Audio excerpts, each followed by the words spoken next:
Welcome back, ladies and gentlemen. We're in the middle of a best-of-3 match between Biibili Gaming and Team WE, where Team WE were able to take game 1, Biibili Gaming were able to equalize it in game number 2 in decisive style as well. I know we just broke down that game, but do you have any final thoughts on game number 2 before we move into breaking down game 3?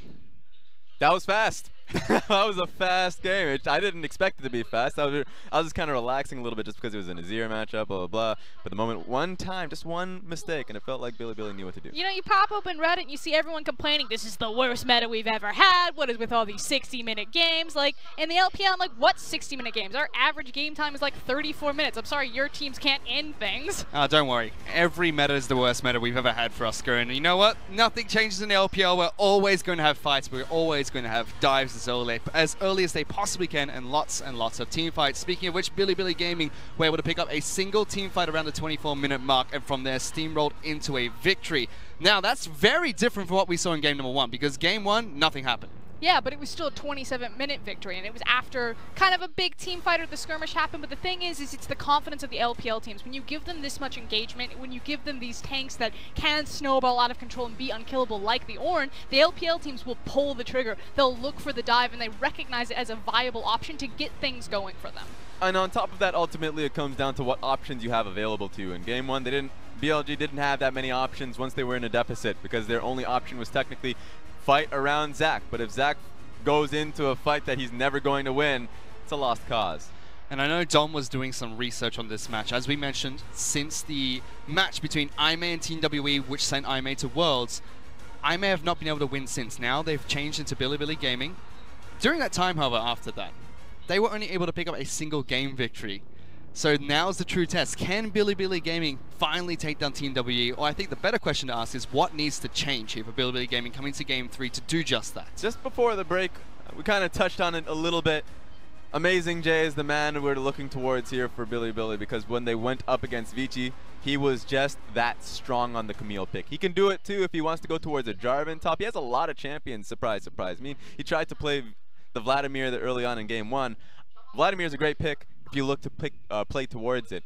I just want to see what he was looking towards. What does he want to play in game 3? Because I think you give him anything, you can play towards it. I mean, frankly, in all honesty, I agree with everything you're saying, Raz, but I don't think it'll happen. I think we can give them any sort of matchup, we'll make any sort of jungle duo, and nothing will happen for the first 10 minutes of the game. Maybe you'll have a skirmish here or there, maybe like 1 or 2 kills goes down, but neither Biibili Gaming or Team WE are the type of teams that do anything during the lane phase. They both have this mentality that we're the better team fighters, and they're going to wait until post-lane phase for anything to happen. So I think that's where the focus actually needs to be, is that you would just assemble the best 5v5 comp and just execute it correctly. I think she's telling me Klepto GP. I think that's what's happening. That's definitely what's about to happen.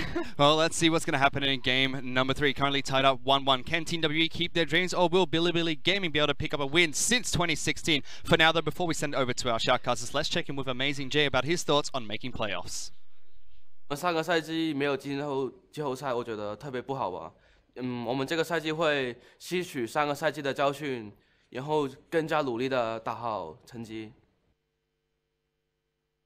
And honestly, it looks like they have learned their lesson, especially in that second game, as they literally just ended it from 1 push. So they can keep doing against that, like that, against some of the weaker teams, and 100% that will work every single time. We were thinking about it before the set even started, and we said whoever has the early game control and early game tempo should be able to translate that to mid game. Maybe get towards the team fighting with a 2,000 gold lead. Doesn't need to be significant, because both of these teams excel at that part of the game. But WE started with the lead in the last game, and BLG just ran them over with a single team fight. And I guess the plans can change here for them as well. They get the Klepto GP, they get this outscaling sooner. I think what they should realistically do, Team WE, to prevent that is not just play a tank in the top lane and give them gangplank in response. I think 957 should put on those carry pants and play something like the Nara or the Rumble even in this game. Otherwise, BLG may well do the same thing again. I mean, I totally agree with you, but it was also a massive mechanical misplay of WE just to keep running in and dying to allow Biibili to get that initial push. I love that sign. I love it every time we see it. But BLG into the second game, pretty much just rinse and repeat what you had last time. Get that instant engage from the jungle from SKS really was when he started to shine. But Gangplank taken away, you have to do that. Camille as well, so double band. Keep respecting AmazingJ. Alistair as well from WE. I wonder if the Sejuani is going to be the thing that they obviously are currently looking at for the first pick as well. For BLG, it works so well for SKS in the second game that there's no reason to give it to Melon. There's no reason to not have it on SKS. They now pick themselves a tank in the jungle role also, which empowers carries in the top lane. On the opposite side, it was Zoe, Kog'Maw, and Gnar as their bans. And a first pick of Sejuani. So again, exactly what I wanted to see from Biibili. And they also, on the blue side, do get the luxury of the first pick. On the opposite side, Vladimir and Kalista. So two high priority picks, I should say. And Vladimir as well. Definitely true. The Vladimir being locked in, though, can be top lane, can be mid lane, something that will not be revealed just at the moment. They're on the red side of the rift, so I would expect the last pick being the other part of that flex will be what we see. As BLG continue the rest of their draft phase, unsurprisingly, a lot of similarities. Now waiting on the opposite side, BLG, the Varus lock in again for Jinjiao, so getting that instant engage from there. And to be honest, this is just the same comp that was run by BLG, and if it ain't broke, why fix it? The major difference is going to be that they can't have Gangplank. They won't be able to have Camille as well, so you have to keep your eyes peeled on where AmazingJ wants to put his priority. Is it a tank? Is it a carry? He kind of has to carry. It feels like he needs to have some kind of control of the lane, but didn't necessarily need to in the last game, just had to scale up. So what type of picks are we looking for here? Because there's only mostly bruisers and tanks left open in that side. I mean, Gnar's gone, Gangplank's gone, Camille. You could go something a bit more crazy like the Fiora if you would like. I'm not entirely for that decision, but I also think that Rumble is the other champion that is being forgotten about currently. Oh, yeah. That's absolutely a choice. Super strong at the moment if you have Airy. We'll have to see what the W matchup will be as well as we approach the next stage of bans. It was Jarvan for the jungle, though, for Melon once again. And Cho'Gath actually banned. So that's also an opportunity for AmazingJ now off the table. It's both a tank and does a lot of damage and provides a bunch of utility. Yeah, one of the few tanks that can provide that damage. There's still the opportunity for things like Maokai up in the top lane as well. Ornn is still present if they choose to look towards that. 957 did play it in game number 2, so he can revert once again to the pick. I don't think he was the problem. As I mentioned, I'd like to see him empowered, so they could still pick a tank if they'd like. The combo hasn't really changed. There is another one that you probably should have thought about, Paul. Yeah, but Bruises in the top lane. True, usually see it as a reaction to a tank matchup though as well, but Alawi, unfortunately gone. Won't get to see that from AmazingJ in this game. I didn't even know he'd practiced it, but it seems like a lot of players in the top lane have tried the pick. 957, I watched him try. He is an Alawi player. Yeah, didn't go particularly well, but he has practiced but he plays it. Very true. That much is at least known. And indicative of banning the Alawi, you mentioned it, it's good in the tanks. Well, there's a chance that WE are going to pick a tank because the Alawi is banned. And that's the other way that you would interpret the Alawi being removed off the Rift. Good possibility. And 957 also took the Ornn to the top side, which is still open if they want it now. As they look towards the next pick. Caston was the final ban again, of course, against Xiye. That guy goes absolutely off on that pick, as we saw in the first series against OMG. And Thresh, actually, for Ben. What do you think about this one? I know that Ben is one of the best Threshers you'll ever watch play League of Legends, but I am not too sure as to why they would prioritize it when there are other options available. Now, one of the most common matchups when Kalista Thresh was running around is actually just the Tahm Kench as well.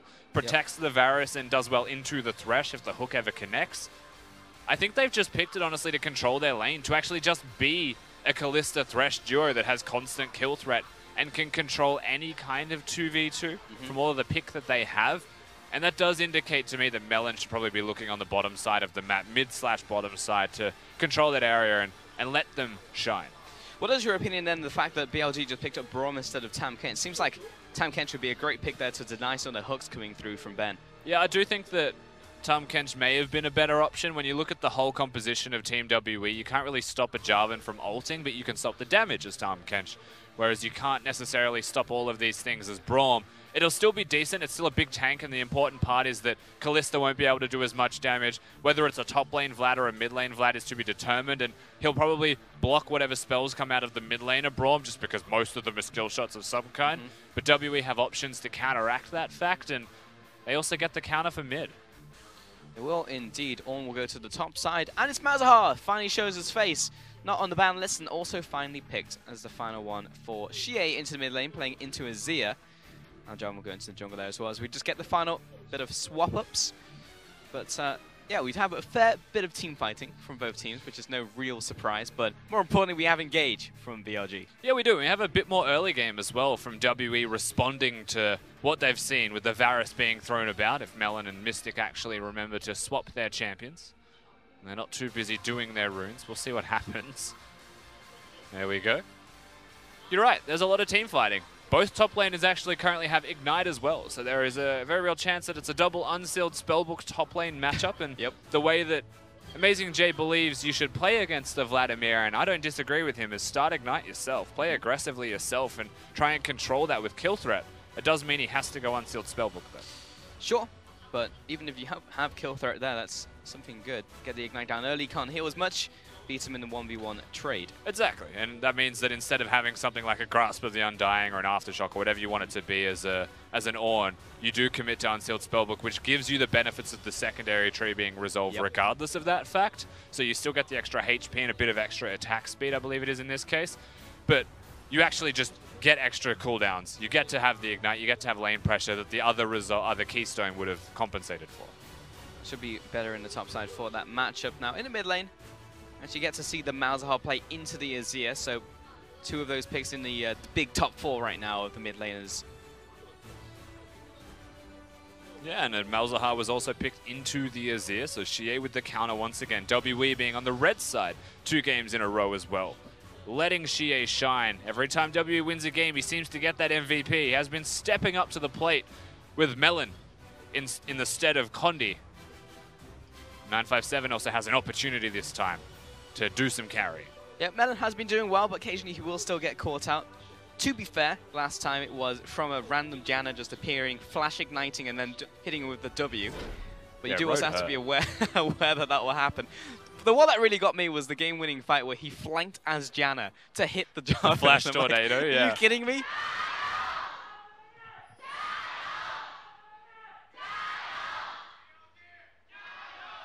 Yeah, absolutely BLG should go first in that one. BLG was It's getting louder though, yeah it is. Some people converted in the audience. They always like a winner. I can say that for certain. I'm not sure that we can pick a winner in this particular set, Pulse. Yeah. Coming into it, we had WE as heavy favorites. They were 1-0 up, and then suddenly they were steamrolled by the BLG roster. Actually just ran over, no stopping, and they won a game. Now, coming into the third, I mean, it's always a possibility. I am still inclined to say that WE, well, not only the favorites in this game, but most likely to pick up this second game because it was off a very big mistake. And it was an ongoing mistake for like 2.5 minutes where they kept on dying. But it was a mechanical misplay because otherwise they should have won that game. They had the advantage. They were doing the WE thing where it was airtight play, unable to really get into that defense from WE were BLG. So if they do that again, then great. But it's actually that one time, that one opportunity that was opened up was the one that proved to be fatal. Yeah, that's true. WE have just started their training regime once again, though. So they're not in best form. They are still fighting to get their Mystic said in the interview. So we'll see if the mistakes continue to happen. Because, yes, I think WE in their best form won't make those mistakes, won't give those opportunities over to the BLG roster.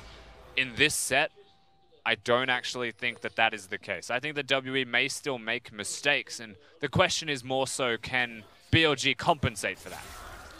And Melon, ooh, the cheesy level 2 gank into the bottom lane. We said it was a possibility. It's a Thresh Kalista, and they ticked over to 2 first. It doesn't look like the gank will happen. Melon will have to go back towards his blue buff, presumably, and continue the rest of his clear, but in a Thresh Kalista lane, the fact that they win is already good. The fact they have lane control is already a big positive. You can accelerate that with a single kill, with summoner spells even just being blasted out of the way by a Jarvan appearing there suddenly. Yeah, it was 100% just worth the shot there. Meanwhile, SKS will be taking his red buff. He's in the battle to death currently. He does have smite, so he's absolutely fine. And then we'll see if he actually looks towards Crab now, where he walks towards the mid lane. So that is a reset. Red buff. That feels bad. Uh-oh. And he'll have to go back to base now as well, so that's a massive delay on his jungle clear. That's a bit of a disaster. Yeah, absolutely. I think he wanted that extra auto attack because he was kiting away so he could get the fleet footwork there in the jungle on Sejuani, but he went for a full clear top side. He kited, wasn't healthy. Yeah, he kited too far away to not take damage from the red buff. He was trying to maximize his health, but if he was going to recall after the red, then he didn't need to do that, especially at the end of the red buff's life. Yeah. So I feel like he was going to go from red to Raptors and wanted to maximize his HP, and instead, he just recalled. because he didn't do the red. So that slows him down by quite a lot when you look at jungle clear speed. Level and experience that he has as well, he's just level 3, whereas Melon's already halfway to 4. Yeah, Melon, to be fair, won't know this is happening, so it's not something that W can exploit currently. But at some point, he's going to see that SKS is down in levels against him. I think Scry's Braum did spot Melon. Yeah, he's going to have to jump over the wall with his flag drag combo. Yep, SKS aggressively going forwards to try and prevent any action in the middle lane, but you're right in terms of not being able to exploit it immediately, but Melon getting a Scuttle Crab's extra gold into the pockets of the Jarvan, and every time you can get a Scuttle, not just for vision, but for that extra gold, it's a big win as a jungler, and you'll take that for Melon in the bottom lane, especially after he wasted some time looking to cheese down in the bottom lane at level 2, and it still feels like they're close to even. There's actually no real advantage anywhere on the map currently. I'm looking towards top side as well. AmazingJ and a 957, as you said. Rusty to take the Unsealed Spellbook, both of them. There was a flash in the middle lane though, Pulse, so as far as control goes, Athena is handling Xiye quite well. Is indeed. He was also getting that poke down there as well. So Xiye will have to burn that. Now he's burning the TP to get back into lane. He's also taking Unsealed Spellbook. So small bit of advantage there for BLG, especially if SKS wants to look for a gank towards that mid lane. Let's get that one down. Yeah, for what it's worth, pushing him out of lane, Athena was just kind of doing as expected with the heal as a summoner spell advantage, but still good poke nonetheless to make it work. Mystic might get stunned. And jumps out of the way. Good little dash there from Rhodes. So everyone pretty much just farming. So we are looking towards now the mid game when the fights start erupting, because as Frost was saying on the analyst desk, we don't really expect to see anything in the first 10 minutes of the game, especially from these two teams. When they go for these compositions, they're just going to farm it out. I'd say for the most part, they've also drafted to be a little bit quiet in the early game. There are still definite points of strength, though, where I'd say things can change. And it's not before 10 minutes. It's at level 6 is where I would say things will open up. And Malzahar having ultimate, being able to roam around the rift and use that ultimate to lock down kills, even just staying mid lane with an electrocute Jarvan that could come to him. Something that you have to consider. If Ben's ever unlocked as the support, he's a Thresh, so picks. Yep. Very much a prevalent feature of WE's team composition. You're looking at those guys and saying level 6 is a place where the map could open up if they choose, and that could be very soon for them. And for the other side, BLG, same thing applies with a Sejuani hitting level 6. If he wants to even go top lane onto the Vladimir, there's so much crowd control, and there's only so many things that the puddle can work on. On the flip side, though, the stopwatches have just come online. It is past 6 minutes, so they go for those ganks, and they will initially be burning stopwatches before they burn summoners. In the bottom lane, that's a nice bit of damage onto Ben, and constantly pushing this one in. However, I think when this wave crashes, and if it CS perfectly, Jinjiao will actually be either even or ahead. No, he should be even. Mid lane, though, still pushing in. First backs from both those mid laners. Lost chapter, and getting towards the Stinger and Nash's Tooth as well from Athena. Mystic just going outwards. Walks up river because he doesn't have a support. Yeah. Tries to contribute in some way.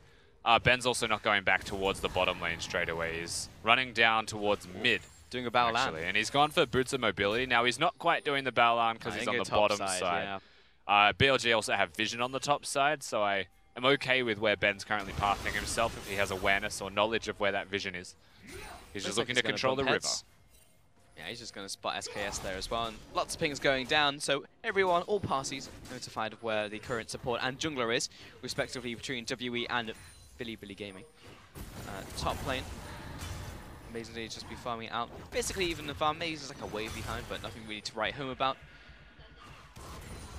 And not a good start, though. Pushing up as well. No, it is not, but hasn't really looked for those all-in possibilities as well with the Ignite. And it's just super calm, really, so Vladimir having control of the lane's nice to have, and you have to wonder, that was a flash from Road. This could be big.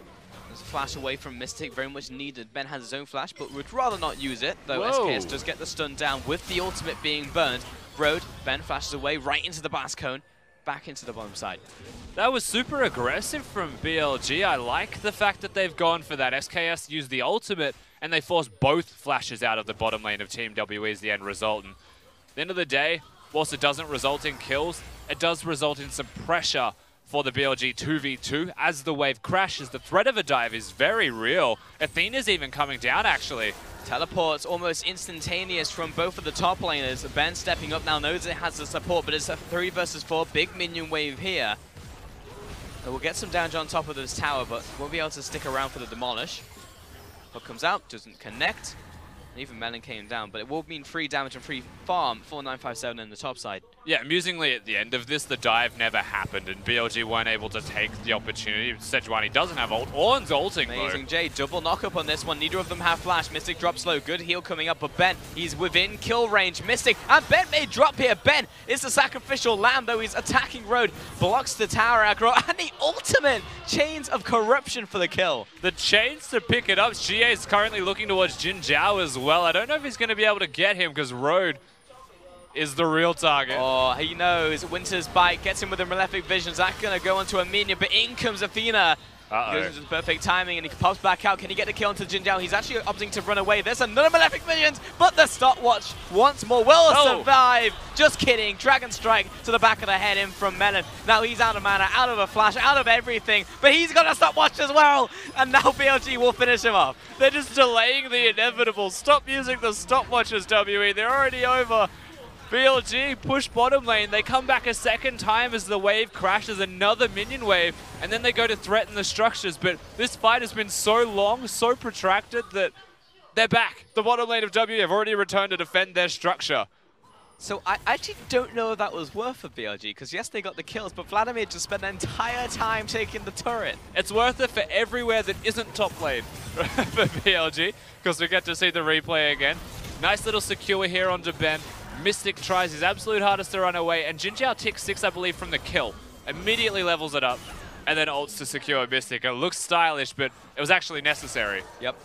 Very much needed. Was not in range for those auto attacks, but now I am looking towards 957 because he did the top laner thing. He sat on his island, he farmed up, he consolidated resources. Now he's got 100 farm to 73 in the form of Ornn, and he cut the tower, which is 650 gold. So the guy is absolutely gigantic right now. He is very fed.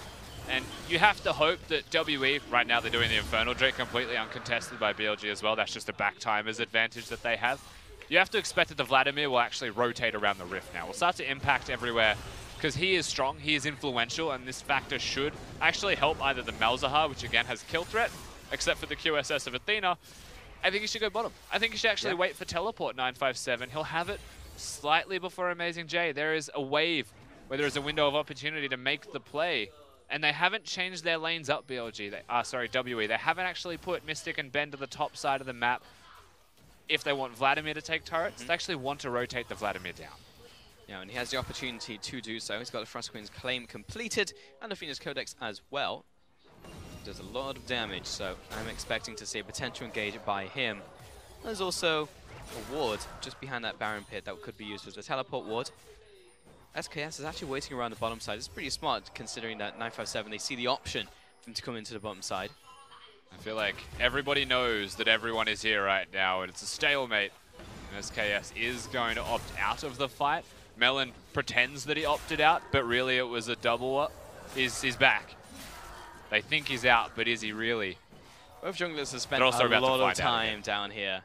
So sat in their respective bushes, waiting for something to happen. Well, I mean, ultimately, 957, whilst he hasn't influenced anywhere, is still doing well in the top side of the map. He is at a massive point of power, has the advantage, and is continuing to push that advantage into the next structure, into the top lane inner. As the ultimate just needs to get towards the lantern, but he can't. He was knocked up, stunned, CC'd, everything, and the kitchen sink thrown to lock him down. No chance to get out alive, and BLG, they will pick up that turret that just rewards for the play they made earlier. It was patient from SKS. You'd almost call it foolish if it didn't work out, but it did. 5-2. Got the wave pushing in the mid lane as well, and the creeps from Xiye will actually take the first couple tower shots. Should definitely be able to take this tower, unless there is a contest from BLG. Only Athena is here right now. 957 was also threatening on the flank, so Melon feels safe on that side of the rift, and he is going to be perfectly fine. Mystic being dead is the ultimate problem. If BLG rotate, if they try and bring everybody to the area to defend it, they can actually defend it, just because it's a 4v5. Yeah, Braum just shows his face. So actually, maybe not. But the tower is now very low, so either a Herald or another push from WE will knock it over, and BLG very much have to be aware of that fact now. I also like, just to quickly point out as well, Athena, he's gone for Presence of Mind, Precision Tree, which again you'd expect as Azir to have the precision tree, but besides the alacrity, which gives the attack speed, he's gone for presence of mind as the secondary. It means that he can build something like a Nash's Tooth into straight AP. And against a Malzahar, where you can't afford to get any kind of mana regeneration item, you need to buy a QSS. I quite like the decision here to go into that tree to compensate for a bit of extra mana regeneration, especially in team fights. Yeah, it's nice. Doesn't need to itemize into it himself necessarily, and actually the headbutt just dodged out of the way of the hook there as the teleports come down. It's a double teleport. Now AmazingJ is not in a great place right now. Meta Grasp will lock him in place. 957 as well, turns up, and the Ignite came down. Down goes top laner of AmazingJ. So it will be the tower over to WE. Likewise in top side, Road and Jinjiao will give it their old try. It was clean from WE with the dive on the bottom side, and it's a nice movement and trade from them, but realistically, I feel like that was a forced trade, knowing that BLG are going to be on the top side of the map, knowing they're going to push down the top lane outer turret. They've also moved now towards the Herald, so they're going for more than one objective to try and come out on top overall. However, WE have started to rotate. It looks like, however, top lane is a higher priority than the Herald. I'm just trying to figure out what they're doing right now, because it was blue trinketed, so they know 100% SKS is on it. Yeah, they just opted out of all of it. It's like, actually, no, we won't try and contest it. Walk towards top side. They weren't going to push the inner tower anyway, and top tower's already down, so WE just kind of let it all go. And Mystic's still visible on the bottom side of the map. He's taking the outer turret. SKS, very smart, immediately places down the Herald and summons it. And BLG threatening the mid lane. Varus ultimate is the engage tool. If they follow that up, they can get kills or they can threaten the turret. There's a large chunk of the tower taken away. Unsure if they'll be able to get it on this push, however. Melon is off to the side. He'll rejoin the team shortly. And that will be the push there from Biibili. But it has evened up the health totals on both mid lane outers, which is really the big point of contention that we've seen. Infernal's also up in just over a minute from now. And they're staying around, threatening still on this mid lane outer structure. Vladimir and Malzahar have to hang out together to prevent this tower from falling. It feels like this means WE wants to fight, but BLG are going in first. Yeah, BLG are the ones who want to initiate the fight. Tosses over the old bowler there from SKS. We'll get the stun down onto Ben, but it's not followed up upon by BLG because the tower wasn't down yet. They don't need to do anything, BLG. The top lane is pushing in and hitting the structure right now. 957 isn't farming it. He's staying around in the middle lane, so that's a lot of wasted gold, wasted resources that WE are just not getting. And sooner or later, this turret falls. WE just incrementally losing more and more. Melon is behind. I think he has been spotted out there. Flag drag moves on to AmazingJ, but he's being zoned away now. 957 is actually the one to engage here. Let a grass down onto the Ornn, but AmazingJ knocked up, knocked down. He'll fall to Mystic here. 957 goes into the Zoni's Hourglass. And a flash forwards, knock up from Melon as well. He may need to double back now, but keeps up the offensive. In comes a Lantern as well from Ben. Mystic gets the hops, the jumps, and picks up another kill. 2 kills over to WE. And WE make the play. They go forwards this time, capitalizing on a misposition of BLG, and that coincides with the spawning of a second Infernal Drake. Once again, they had the first Drake. It just feels like the gods have appeased. They're very happy with Team WE, that you can have these Infernals if you win the team fight before it. Yeah, it's pretty unfortunate that in the 2 games where he had control, though SKS walks right into a death sentence. Signed his own, and in comes AmazingJ. Oh, he take this, Ben. He gets knocked up very close to death, but unable to follow up on this one. And the amount of spears at him. Good flash out of the way. Mystic is outplaying the heck out of Athena. Now he has to back away. Conquering Sands for the kill. Melon, he's going to get spotted out by Ornn, but AmazingJ meeting up with his mid lane. A 957 walking back, Tides of Blood zoning away, but the chase is continuing. Ben is very low. AmazingJ looks for the flash. Brings up the pillar, unable to get the stun down, though 957 is brittle, misses that charge. In comes Road from the sideline, Sanguine Pool. Road, what else has he got in the back? Concrete Sands, last auto attack. Athena gets the kill. The slow connected from Ornn, and that was all Athena needed. He's ramping up on this Azir to be very large, and ultimately the trade feels close to even. Whilst a very disjointed fight overall, lots of skirmishes back and forth, and not a single 5v5 to be seen. But that is a 4-0 Azir. And frankly unfortunate, because WE, they had the dragon, all they needed to do was back away, but it was just like, hey, we got SKS, surely we should be able to win that next engagement, but BLG played it very well, and specifically Athena on that Azir. We can see that one more time, all the way from mid lane. AmazingJ's on the flank as the tank, so 957 finds the chance to go forwards, and he finds Athena. It doesn't necessarily mean that Athena's going to die, the front line starts to come through, but because AmazingJ was caught on a flank, That's when they change targets, they kill him, and then continue to go forwards and pick up Road, who has no door. From here, Infernal Drake, it's theirs to take. SKS decides that after the Infernal Drake, he wants to have a cheeky int as well. So he'll do that. And then the secondary fight breaks out. Man, we need to stop watching this replay. I can't talk for this long. But we're going to go again. Yeah, we can keep going. We had the teleport in from the backside, in fact. Don't worry, Rusty, I'll take over. So right, Jinjiao, he leads the charge. You know, if this horn actually hit the Gromp as well, Ben would have died. That's true, it would have aggroed him. Happened. Yeah, Gromp would have gotten angry. But yeah, the amount of spears in Jinjiao was absolutely so. Fantastic flash from Mystic, dodged out of the way, and we don't even get to see the rest of the replay. We lost the good part of it. That's tragic. Come on, So we had much all that replay. build up. We were like, okay, we have to go through the middle. That's We like get to having see the no dragon drop. die, and then, yeah. You can't have no drop in an EDM song name. Come on, guys. It's all about the drop. That was a letdown. It absolutely was. Well, WE, they still managed to pick up 2 Infernal Dragons. The next one's going to be Cloud, so not as much priority on that one between the two teams. But it's still BLG who have very much control over this map. They just have such a big mid laner pulse. Like, look at the CS difference as well. Oh yeah, It's he's pretty big. All going in favor of Azir right now. Kills, gold, CS.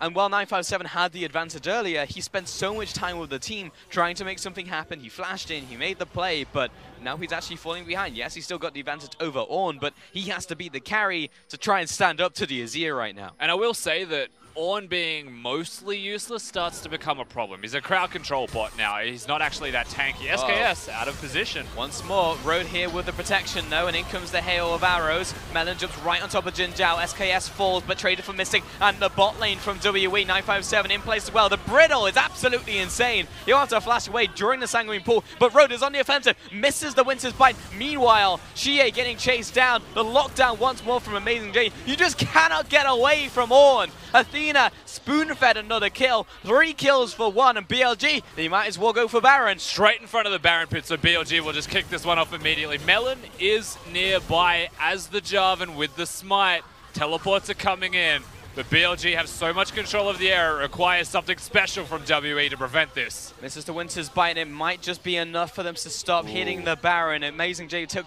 way too much damage while the AD carry and Azir was not hitting it, so good stuff from 957, preventing what could have been a way worse situation from occurring. Yeah, having no Sejuani there does mean the smite was an influential factor. It was very scary for BLG to ever commit to it, and they don't have the Kalista either, that's WE. So secures were rough, the decision was safe. They'll take the one team fight instead, and that's by no means a bad thing. They continue to win team fight after team fight. It's only going to get better for BLG. All this just stemmed for those team fights pretty much. I mean, we talked about it, but like the way it actually panned out in game was that they managed to get those chase downs. Like WE have made the proactive plays, but the punishes and the clarity, I think, is pretty much the word for BLG and how they've played the following ensuing fights and skirmishes, knowing how much they can take. And I think Malzahar's finally hit that point in the game where his purpose is kind of weak. His silence is obviously a very big deal, but there's a QSS on both the mid laner and the AD carry of BLG, and the rest of their roster is tanks. So if he chooses to ult one of them, it better be the Braum, who doesn't have a door up, or Ornn probably. Sejuani's, it's only really out of position. Like, Xiye is just a pill bot now for Mystic, and they are killing Mystic so confidently. Yeah, the bot lane almost doesn't exist in these fights. As soon as Athena even looks at Mystic, he just falls over and dies. 957 has to be the damage source, but he jumps in, and AmazingJ is there. The fact that he can stun him for so long outside of Sanguine Pool means that it doesn't matter if he has Zhonya's or Sanguine Pool. Yeah. He's going to go down without a QSS, and it's not like he really wants to itemize that direction. But they need a Void Staff as well here, 957, or he's not going to deal damage. It's a Wit's End QSS for the Varus. It's a QSS in the middle lane as well. Everybody has magic resistance on BLG, and there's a locket to get rid of some of his bursts. So relative to itemization, I actually think W are very weak at the moment, except for their AD. And SKS keeps finding these opportunities to engage, and it's always Melon who's getting caught out. Tries to make it towards the Lantern, but flying drags over the wall into 957. Well, that may just be enough for BLG to attempt to go for the Baron, shoving the jungler back here, though they are trapping once more. Ben steps forward, he wants to get that ward down. It was well done from BLG to generate another pick. We're not a full kill this time. The Lantern was actually a bait. BLG moved over to it to try and prevent him from getting the Lantern. He actually just flag dragged over the wall. Melon lives. WE hold on. They don't let the Baron get started. They don't let it go down. And Melon does walk back out from base alive. But I do feel like now, Rusty, we are starting to see WWE get exploited against a better team without, firstly, their full roster, and B, the fact that they are starting the split not on perfect competitive form, and this is the problems that kind of arise. You actually hit the nail on the head at the start of the game. You felt like they were still going to make those mistakes. They will still make those problems that can be exploited by BLG. That's pretty much exactly how this game has played out. Yeah, weirdly enough, you need a good team to capitalize on it, right? If someone is out of form and makes a mistake, you still need to be that person that catches the ball when they drop it. And it does feel like in Game 2 and in this one, BLG are catching it more and more, and they're starting to warm up to the set. They've got momentum now. They've got control of the Rift. They are super tanky. They've got the itemization advantage, except for the Void stuff that's now just done, but that's only 957 that has it. I feel like they can team fight. They can pick. They can do the objectives. They have the vision. It's just on them to try and make that next step, make that next big play. And it's all around the Baron. While he doesn't have the impressive KDA, I feel like SKS has been a major part of how BLG have been winning this game. Like 0, 2, and 4, yes, but he's starting the fights that need to happen, and then the lead on, the follow-up from Athena has been getting him the kills. And if he gets the MVP, tragic, because yes, he's been doing very well, but SKS has been setting up this entire game for them. I mean, ultimately, SKS has been doing his job extremely well, as has Jinjiao on the Varus. So between both members of the team that will initiate, that will start the picks off, they're doing very well. Athena is 5-0 and is playing the Azir very well himself. So you still have to give credit to the mid laner of BLG, but you are right. SKS has been setting it up and he's just been knocking it down. Yep. Very much in stark contrast to Game 1. And again, I keep giving you props, Rusty, but you keep being right. So, like, the Zac was a problem in Game 1, and as soon as he picked up the Sejuani, the fact he got blue side 2 times in a row, were able to first pick the Sejuani, was good stuff for them. Now, I am looking towards the bottom lane because Xiye has that teleport, AmazingJ has the same, but it's now an opportunity for SKS to look for another ultimate. I'm willing to pretend that one didn't happen in light of the fact that his last ones were very good. Yeah. Every time he misses them, it's always into a wall, so... He has got something against those walls in particular. He sees champions and walls as the same thing, pretty much. Who for them need to die. Yeah. You know, they look very similar when it's just a giant, unmovable object. Look, he knows what to do, and that's engage. Okay. But Dragon's been started off by Xiye. Is Cloud's pretty much just trying to get this one out of the way, to be honest. AmazingJ's not going to contest it. He's just going to slowly push the bottom wave. They have completely committed, though, WE, to putting Malzahar on the bottom side of the map to work with the Ornn. And I think that's just because 957 is team fight ready, where Xiye will still do a lot of damage to AmazingJ. He's gone for a Locket and a more supportive style of build for the top lane Ornn. I believe that's even a Righteous Glory next for him. So it's all about crowd control. He's acknowledged that fact, but if WE pull him to a side lane, if they actually pull him down there, Athena can't switch to teleport, he's running heal. They might be able to 1-3-1 their way, or just 1-4 and have a mismatch through the Ornn. And again, Xiye has resumed position. He actually hasn't gone back, though, because he's pretty much out of mana, but we'll get a little bit back via the Doran's ring and Prolific Visions. Now we'll go back to base. And AmazingJ will go back down there and meet the minion wave. But looking at some of the itemization as well. So AD carry only 2 big items for the side of Mystic, 2.5 for Jinjiao, both of them having to pick up the Quicksilver Sash, as I say that. That's going to another completed item from Mystic in the form of Mercurial Scimitar. Very good to have. The QSS is nice, but also just having the extra lifesteal. 2 lifesteal items now for Mystic. It's one of those things where if he's allowed to freely hit for an entire fight, you know it's going to hurt. You know he's going to stay very high in the health department. So you need to burst him straight away, and that's on Athena, actually, to do most of that. It has to be the Azir or Jinjiao even being in range, but Jinjiao hasn't gone for the highest DPS build. He's gone for a half tankier route with the Wit's End in there as a second item instead. And then maybe a Phantom Dance? No, it'd be Hurricane. There you go. Looks like that's an upgraded Locket of the Iron Solari as well from AmazingJ. I'm still not sure it's like gold efficient to do that. I'm pretty sure you're just meant to go for your next item before you go, because it's like a 1000s upgrade and it's extra stats, but it's mainly slot efficient. Yeah, it's it really depends on what the item is as well. Some give extra health, and for 1000 gold, the amount of health may feel beneficial. It really depends on what the Locket upgrades into, which I'm currently Googling. But also the next item as well, if that one includes health. But it looks like he's going towards Righteous Glory, so I don't know, man. Just gone for that one regardless. It looks cool. At the very least, mid lane, Mystic has been caught out, but in comes said Ornn. Doesn't manage to get the knock back because it was a fantastic death sentence from Ben to start off the fight. 957 He has to back away, but he moves back towards the front lines. AmazingJ so low, but he's actually still alive. Jinjiao for the bottom side of the fight, and down goes Mystic. This is going horrifically wrong now for WE. They lose the top lane and lost the AD carry, and Melon will fall as well. 2 kills to Athena, and they should be able to get a lot off of this push. WE try and make the play, and they are made pay for it as BLG straight down the middle lane. Once again, they're looking for the inhibitors. There's only 2 people alive for Team WE. I don't know if Xiye has what it takes to hold them off. He has to clear the wave, it's a cannon wave, and stay alive, or the game is over. Well, this will be at least an inhibitor now from BLG. In comes a swarm of minions. They'll probably back up from here, but with their posturing, it looks like they might go for another. No, they definitely considered it. Yeah, there was the fact they were moving behind the inhibitor. I was like, maybe we can take this tower, but with multiple members below half health and the Baron being available, you don't want to have those recalls to the point where they'll just let the Baron go. But it was the initial pick on Mystic to start this one off. Yeah, they tried to pick up Mystic super early into the piece. Now he's got a lot of life still in the QSS, so he will survive. Again, nice hook from Ben to stop the rest of AmazingJ's ultimate.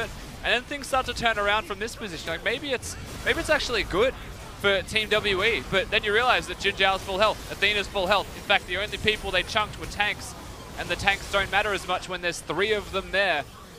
And Athena's damage is honestly just absurd right now. Yeah, frankly, it was really about those tanks as you were talking about. They just soaked all of the damage from WE, and the fact that 957 backed away mid-fight, so his Tides of Blood didn't hit anyone as soon as it came back up. When that happened, Jinjiao was full health, and as you said, Athena was full health, so they just ran over WE. That's going to be the Baron over to BLG as well. And now it's looking like a BLG game. He went for the 1v1 on Jinjiao, which is the funniest part about it. Just take a second and look at Jinjiao's items, and then realize that no matter how hard 957 tries, unless he gets the perfect combo, he's actually just not going to kill that Varus. Yeah, this guy's a tank when it comes to... Hex drinker. Yeah, that's a Hex Drinker, that's a Wit's End, and it's a QSS in terms of magic resist. He's got a lot of magic resistance. Yeah. Bit of armor boots in there just in case Kalista finds him or Jarvan finds him. Sure. But ultimately, he's a tank. Athena is the one that has to die. 100% needs to die first in a fight or the game is over. And this is WE's last chance draw on doing exactly that. He only has a QSS. There's no Zhonya's.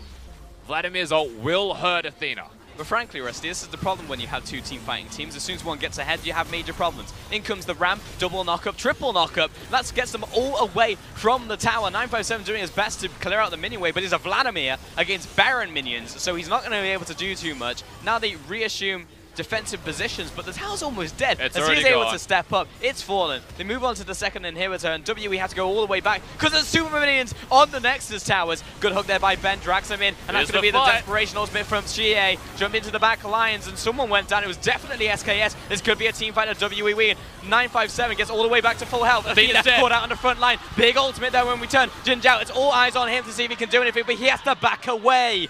3 kills to 1, and WE successfully hold. And almost the 4th road barely scrapes his way out alive, and the bottom lane is all that's left of BLG. Finally, WE, they get their eye in, they get a hook, and they get another hook afterwards. Ben plays out of his mind. They get the fight, they get the victory. It feels like a too little too late type of scenario with the fight. They move over to pick up a 3rd Infernal Drake. The gods really have smiled on WE. If they're going to win any game, it's by having 24% extra AP and AD. There is actually a shred of hope now for WE. The fact that they firstly won that fight and now have the Infernal Dragon here. The 2 team fighting teams, it gets later, give them another 10 minutes and it just becomes a 50-50. It doesn't matter how many towers are up, one push will end it. So BLG, the fact that they faltered there is actually quite bad. And so it starts with a hook from Ben and a good play. They look to take down SKS as soon as possible, and 957 goes onto Athena. But keep your eyes on Ben, because he is the MVP of all of this, compliments of Mystic throwing him in. There's no reason that a QSS is going to save you there. The hook hits, he gets thrown in, makes the big play. Ben started it, Ben finished it.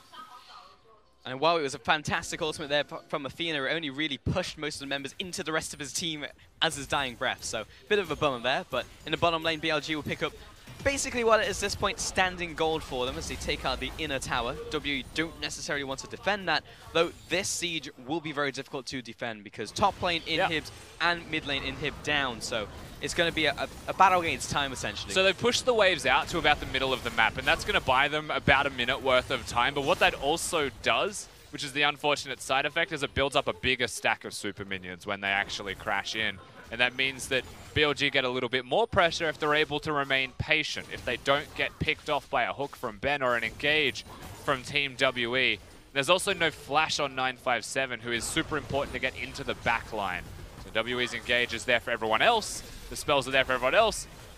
But 957 needs it in some capacity.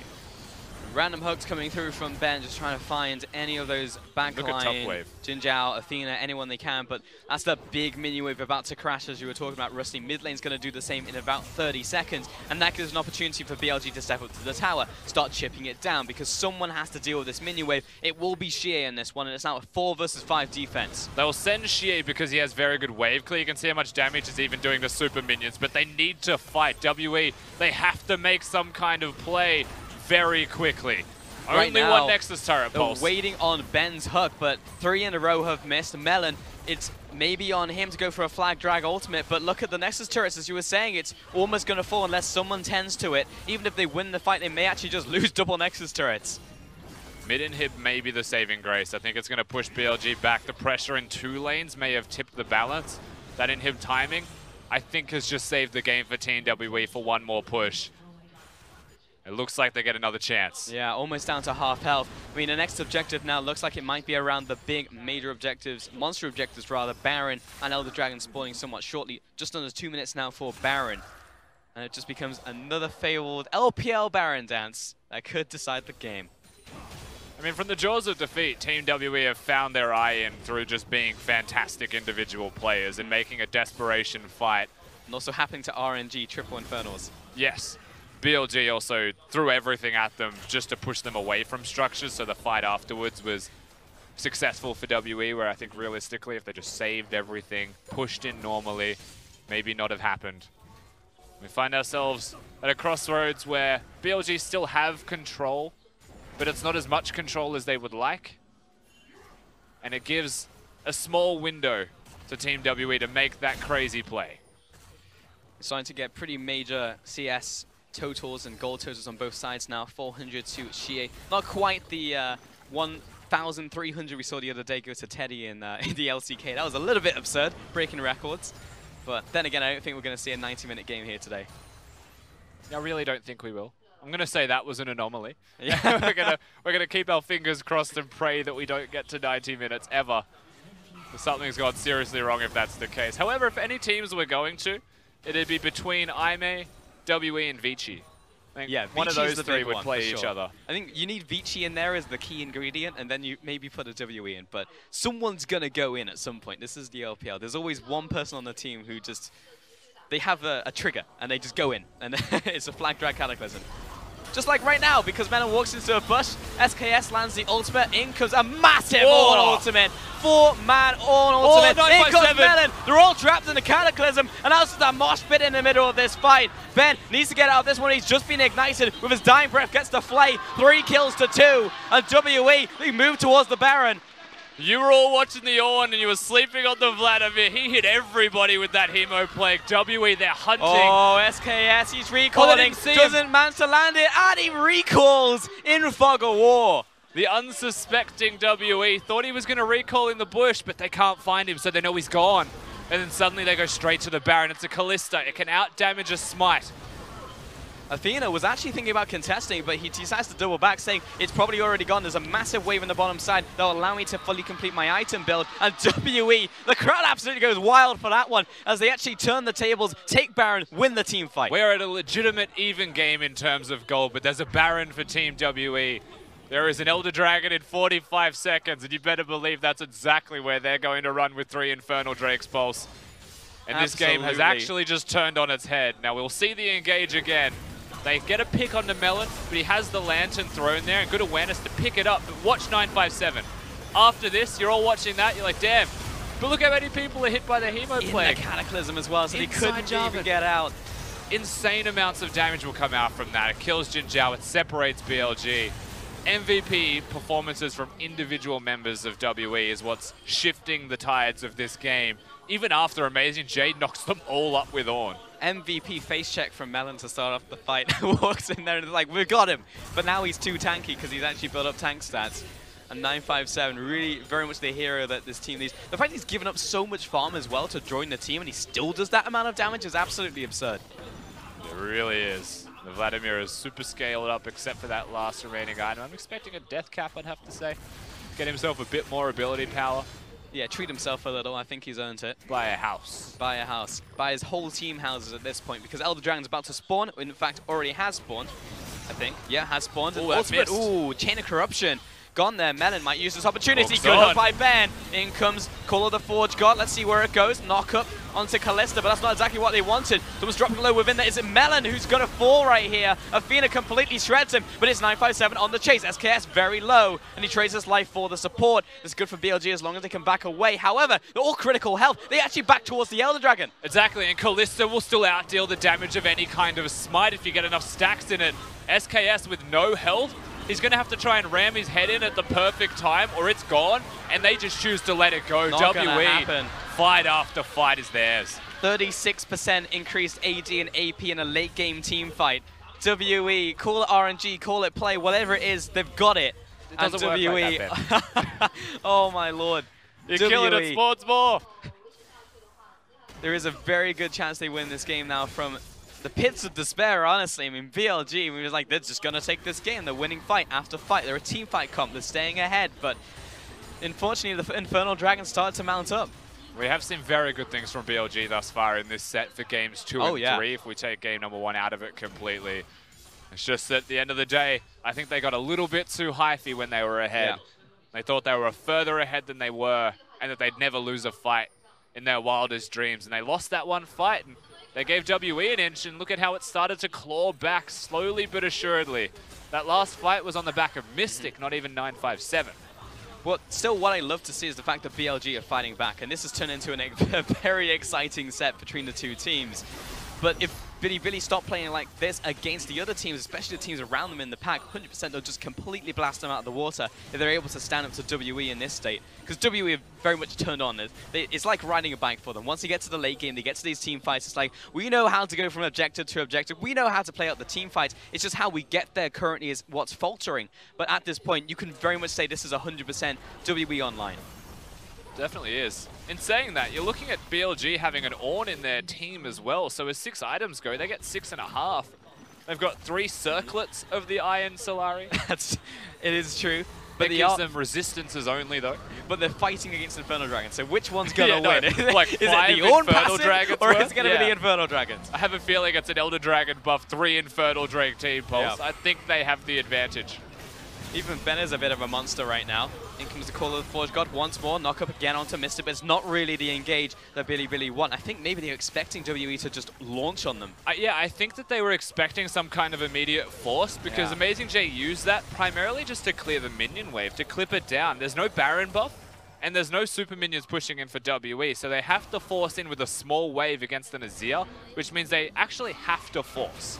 But he has max CDR, so it's already down to half cooldown. As long as they can get this minion wave, though, Nethergrass down onto AmazingJ. There's a big redemption that will help out Melon as he took a brunt of that damage. Though, Xiye is on the front lines. He's going to get bursted. Jinjiao in with the damage. 957 jumps into the back line, looking for that Tides of Blood. Inside Green Pool, buys some time using Lazonia's Hourglass, but the rest of the team needs to bail him out right now. Mystic has to flash out. Massive ultimate from Athena to get both of the big carries of the team. And there comes the Ram one more time. Manages to knock up Ben. In fact, he flashes out. Stun goes down to Melon. He needs to disengage. 3 kills to Biibili. I actually have a feeling that BLG, if they have enough time here, will just run straight to top lane. There's an open inhibitor, and there is only 1 Nexus turret left. I actually think they might just win the game here, Pulse. It might be 30 seconds, 40 seconds on the remaining members, and more importantly, those carries of WE. What's Melon and Ben to do in a situation like this? Maybe Ben can get up there, but he doesn't have any wave clear. Biibili could just finish right here, right now. 20 seconds on Xiye, ticking down to 15. 30 seconds on Mystic and 957. They could look towards it,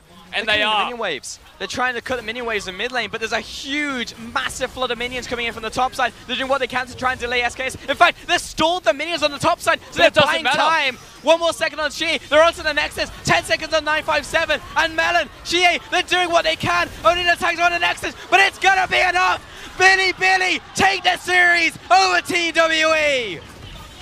And when BLG plays Team WE, you wouldn't have an ending any other way. It has to come down to the wire. It has to go to game 3, and they get their redemption. They finally, once again, are able to take out Team WE in a best-of-3 series. Different name, same rivalry, as they managed to take down Team WE. I'm getting flashbacks of that momentous day. And they get to take the walk across. The handshakes, the bow, it's all them. It's not a game that'll take them to World's Pulse, but it is a game that feels bloody good for BLG. I'm sure they are very happy with their performance.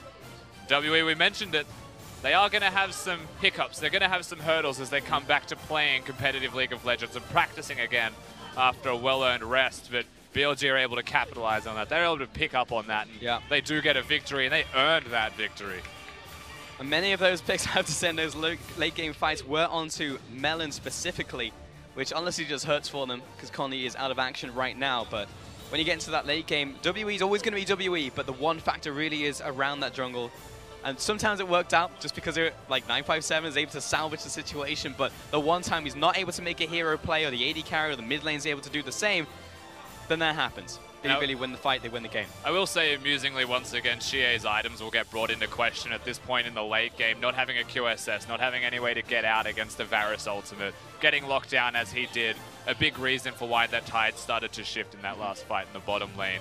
And that does come down to hitting the drawing board and reiterating once again the items that you need in late game. And that could be something that provides a big advantage. Once again, having that on there compensates for the QSS disadvantage that a lot of mid laners have by letting you build something else. I mean, frankly, I'm just surprised they managed to beat a team with that many Infernals and Elder Dragon. They were able to wait out the Elder Dragon, but that is very much a crazy gold graph, up and down, as WE had most of the gold advantage throughout that game. Up until the very end, of course, where BLG ran them over. The 10-minute spike at the 30 or 28-odd minute mark. Yeah. Still a good showing for BLG. The team fighting in particular is the place that you'd be directing your attention towards. AmazingJ even acknowledging that top lane's a pretty bad time. I'm having a very rough experience up here. Let's build a Righteous Glory and a Locket and actually just support my carries. And there was a lot of carries running around, particularly Athena in the middle lane. He went berserk. He absolutely did, but it was also the jungle as well was doing exceptional things, setting up Athena in that game. But that's it from us. We're going to send it over to the analyst desk to take a look at that whole series. Thank you very much, Pulse. And for the first time since 2016's match where IMA was sent to Worlds, Biibili Game have been able to take down Team WE. I want to start with you, FLICKR, because you said after game one, Biibili need to do something because they're doing nothing at all. Is winning this best of three series considered something there, FLICKR? I mean, it definitely qualifies, Fish, so good catch right there. No, but what I said at the pre-game going into this one is that I didn't think that anything would be decided in lane phase. I thought that because it was Team WE and it was Biibili Gaming, that it was all going to be about these big 5v5s, that both teams needed to draft for it. And guess what happened? Not to toot my own horn, it was all about the big 5v5s and the execution of that happening. Yeah, the Ornn pickup kind of was... he understood where the series was going. To put it simply, he understood where the series was going. And 9 minutes in, when the dive came onto the bottom lane and it was unsuccessful initially, he found himself just sitting there and be like, "Well, that sucks. Vladimir's just taking up a whole heap of wave top lane. I'm just going to stay here." Initially, it wasn't even a choice that he made. He actually got canceled out in doing so. So he was just like, well, okay, apparently I'm going to get canceled. And it ended up working. They ended up taking multiple kills on the bottom side of the map. This is one of the multiple team fights that were happening in the mid side of the map. And the big thing is AJ was always massive on this Ornn, but when you look back at the strategy that Team WE had to try to put him down, there were 4 top lane bans. Gangplank, Camille, Cho, and Alawi. They threw everything in the kitchen sink and then priority picked Vladimir to try to find a champion that he wouldn't be impactful on. And even then, they don't even give him man of the match. And the man of the match brought to you by Azir is going over towards Athena this time round, Raz. But that is the big thing, that when they put all of this emphasis on trying to keep AJ down and he still finds successful team fights, it means that no one is looking out for Athena and he's able to consistently get Azir back to back. Yeah, 41% of the damage, of course, for his team. That's massive, and that's honestly what was the tail of the tape for this series for me, even though a lot of my eyes were on AmazingJ, what he would be able to offer for this series. It was first counter the Azir. Maybe you get yourself the Xerath pick. It didn't work out going to game 2 and 3, and AmazingJ was able to protect the Azir in a lot of these team fights, and you saw so much damage coming through from Athena. And as much as AmazingJ played fantastically, we have to take a look at the final team fight because it was a fantastic play from Athena that turned things around. Yeah, it was the big swoop-de-doop, as I like to call it, where Athena just balls to the wall, decided that, no, we are not losing today. And Aimee ran it back in a very similar situation to 2016. Yeah, we didn't expect BLG to be able to take this fight. It looked so tough Here just because of Vladimir doing so Oh. well. But yeah, you get 2 free members into the opposite side of the map and then boom. Just that simple. And again, Athena got to ride underneath the radar, getting a lot of priority attention from a strangler, getting priority champion like Azir, especially when you go into a late game. This is our longest game of this entire series. What, 27 minutes the first one, 24 minutes the second one, and then we go the distance to 40 minutes. And Azir is just going to blast people, especially in tandem with Varus, who's built Rageblade. And the reason why it was such a difficult match was even though I loved the BLG composition, it was going to be incredible for team fights. The team fights weren't going in favor of WE for the most part of it, just because a little bit of an early game advantage, on top of the fact that they had 24% damage buff from having triple Infernal Dragon on Plus top Vladimir. of the Elder Dragon too. Yeah. There was just so much going well for the team, so I was a bit surprised that WE were able to lose that one. Well, with that, Biibili Gaming were able to take down Team WE in that best-of-3 series. It was hard fought and a well-deserved victory for them. For now, though, we're going to send it over to Clement, who is standing by with AmazingJ with an interview.